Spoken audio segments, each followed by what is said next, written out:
सुबह के 6 बजे थे। आसमान में हल्की सी लालिमा थी और दिल्ली की सर्द हवा चेहरों को छू रही थी। अर्जुन, एक 35 साल का सॉफ्टवेयर इंजीनियर, अपनी 4 साल की बेटी मायरा को गोद में लिए छत पर खड़ा था। मायरा की मासूम हंसी और उसकी छोटी छोटी बातें अर्जुन के दिल को सुकून दे रही थीं। लेकिन आज मायरा ने कुछ ऐसा कहा जिसने अर्जुन के पैरों तले जमीन खिसका दी। पापा, मम्मी तो उस अंकल से कह रही थी कि वो हमें छोड़कर उनके साथ लंदन चली जाएंगी। लेकिन मैं मम्मी के साथ नहीं जाऊंगी, मैं तो आपके साथ रहूंगी। मायरा की बातें सुनकर अर्जुन का दिल धक से रह गया। उसकी आंखें नम हो गईं और शरीर कांपने लगा। वो फौरन घुटनों के बल बैठ गया, मायरा के गालों को प्यार से थामकर बोला, बेटा, तुम झूठ तो नहीं बोल रही ना? ऐसा कुछ नहीं है ना? मायरा ने बड़े बड़ों की तरह गुस्सा दिखाया। पापा, मैं कभी झूठ नहीं बोलती। आपने ही तो सिखाया कि भगवान झूठ बोलने वालों को पसंद नहीं करते। उसकी मासूमियत भरी बातों ने अर्जुन के सीने में तीर सा चुभाया। वो समझ गया कि मायरा सच कह रही है। उसकी पत्नी रिया पिछले कुछ दिनों से अजीब व्यवहार कर रही थी। लेकिन इतना बड़ा राज अर्जुन ने मायरा को सीने से लगाया और पूछा, बेटा, वो अंकल कब आते हैं? मायरा ने धीरे से कहा, जब आप ऑफिस में होते हैं पापा। शाम को, जब मम्मी मुझे पार्क ले जाती हैं। अर्जुन का दिमाग सुन्न हो गया। उसने मायरा को प्यार से गले लगाया और कहा, ये बात मम्मी से मत कहना, वरना वो गुस्सा हो जाएंगी। मायरा ने कानों के पास मुंह लाकर फुसफुसाया, मम्मी सो रही हैं, मैं भी उनके पास जाकर सो जाऊंगी। वो कुछ नहीं समझेंगी। इतनी छोटी बच्ची, इतनी समझ। अर्जुन का दिल और भारी हो गया। अर्जुन और रिया की शादी को 7 साल हो चुके थे। इन सालों में रिया ने कभी ऐसा कुछ नहीं किया जिससे अर्जुन को शक हो। लेकिन पिछले 1 हफ्ते से रिया का व्यवहार बदला बदला था। एक रात जब अर्जुन ने उसके करीब जाने की कोशिश की तो रिया ने उसे धक्का देकर दूर कर दिया। अगली सुबह अर्जुन ने पूछा, रिया, क्या हुआ?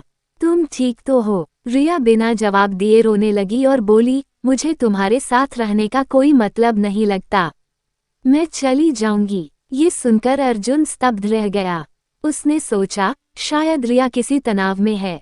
लेकिन मायरा की बातों ने सब साफ कर दिया। आज सुबह रिया ने बीमारी का बहाना बनाया और बिस्तर से नहीं उठी। अर्जुन ने मायरा के लिए नाश्ता बनाया। उसने कॉलेज के दिनों में हॉस्टल में खाना बनाना सीखा था, लेकिन शादी के बाद कभी जरूरत नहीं पड़ी। आज मायरा के लिए उसने पोहा बनाया और रिया के लिए सूप। लेकिन रिया ने कुछ नहीं खाया। अर्जुन ने ऑफिस जाने का फैसला किया, लेकिन मन में ठान लिया कि आज वो जल्दी लौटेगा और उस अंकल का पता लगाएगा। अर्जुन ऑफिस नहीं गया। वो कॉलोनी के बाहर वाली चाय की दुकान पर बैठ गया, जहां से घर का गेट साफ दिखता था। उसने चाय का ऑर्डर दिया और इंतजार करने लगा। दोपहर की धूप तेज थी, लेकिन अर्जुन का गुस्सा उससे भी तेज। तभी शाम 5 बजे एक लंबा सा शख्स नीली शर्ट और काले पैंट में घर के गेट से अंदर गया। अर्जुन का खून खौल उठा। वो चुपके से घर की ओर बढ़ा। दरवाजा बंद था। अर्जुन ने कान लगाकर सुना। रिया की आवाज आई, विक्रम, तुम वापस क्यों आए? तुमने मेरा सुखी परिवार बर्बाद कर दिया, जवाब दो। विक्रम ने जवाब दिया, रिया, मैं तुमसे प्यार करता हूँ। तुम अर्जुन को छोड़ दो। तुम मेरी हो, सिर्फ मेरी। रिया रोते हुए बोली, मैं अर्जुन को तलाक नहीं दे सकती। मायरा का क्या होगा? विक्रम गुस्से में चिल्लाया, तो तुम अब मुझसे प्यार नहीं करती? मैं मर जाऊंगा। रिया। फिर एक चुंबन की आवाज आई। अर्जुन का दिल टूट गया। वो और नहीं सुन सका। चुपके से चाय की दुकान पर लौट आया। वहां बैठकर उसने पहली बार सिगरेट जलाई। धुआं उसके गले में अटक गया, लेकिन उसका दर्द उससे बड़ा था। उसने फैसला किया कि वो रिया से बात करेगा, सिर्फ एक सवाल पूछेगा, क्यों? शाम को अर्जुन घर लौटा। मायरा रो रही थी। अर्जुन ने उसे गोद में लिया और पूछा, क्या हुआ बेटा?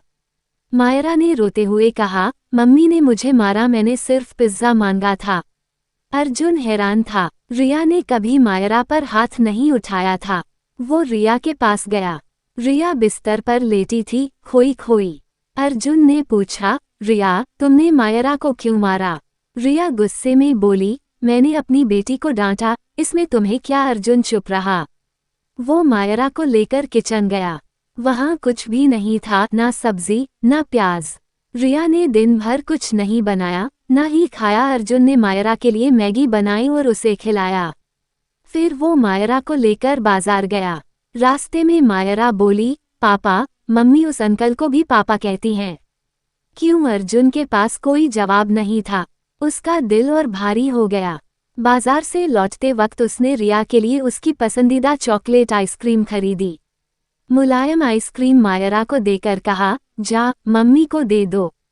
मायरा आइसक्रीम लेकर रिया के पास गई। अर्जुन चुपके से देख रहा था। रिया ने मायरा को देखा, फिर उसे गले से लगा लिया और रोने लगी। अर्जुन का दिल पिघल गया, लेकिन गुस्सा अभी भी बाकी था। अर्जुन अगले दिन ऑफिस गया। वहां उसकी सहकर्मी सान्या उसके पास आई। सान्या 28 साल की, स्मार्ट और चुलबुली थी। वो अक्सर अर्जुन से मजाक करती थी, लेकिन आज वो गंभीर थी। अर्जुन, आप इतने उदास क्यों हैं? कुछ बताइए ना। अर्जुन ने हल्के से हंसकर टाल दिया। सान्या ने फिर कहा, मुझे पता है आप कुछ छुपा रहे हैं। मैं आपकी दोस्त हूँ, बताइए। अर्जुन चुप रहा। सान्या नाराज होकर चली गई। सान्या को अर्जुन पसंद था, ये बात ऑफिस में कोई राज नहीं थी। लेकिन अर्जुन ने कभी उसकी भावनाओं का जवाब नहीं दिया। आज सान्या ने हिम्मत करके कहा, अर्जुन, मैं आपसे बहुत प्यार करती हूँ, आप मुझे कभी मौका क्यों नहीं देते? अर्जुन ने धीरे से कहा, सान्या, मेरा एक परिवार है, मैं ऐसा नहीं कर सकता। सान्या की आंखें नम हो गईं। वो चुपके से चली गई। शाम को अर्जुन ने रिया को फोन किया। रिया ने फोन नहीं उठाया। मायरा ने फोन लिया और बोली, पापा, मम्मी रो रही हैं। फिर रिया ने फोन लिया और बोली, अर्जुन, प्लीज मुझे एक दिन का वक्त दो, मैं सब बता दूंगी। अर्जुन गुस्से में बोला, रिया, तुमने मेरा भरोसा तोड़ा, मैं तुम्हें तलाक दूंगा, कल मायरा को मेरे पास भेज देना। रिया रोने लगी, लेकिन अर्जुन ने फोन कट कर दिया। रात को अर्जुन ने सान्या को मैसेज करना चाहा, माफी मांगने के लिए, लेकिन सान्या का नंबर स्विच ऑफ था। अर्जुन अकेले में सोचता रहा, क्या वो सही कर रहा है? मायरा का क्या होगा? उसकी लक्ष्मी बेटी का भविष्य? कहानी कैसी लगी? कमेंट्स में जरूर बताएं। क्या अर्जुन का फैसला सही था, या उसे रिया को एक मौका देना चाहिए? पढ़ने के लिए शुक्रिया।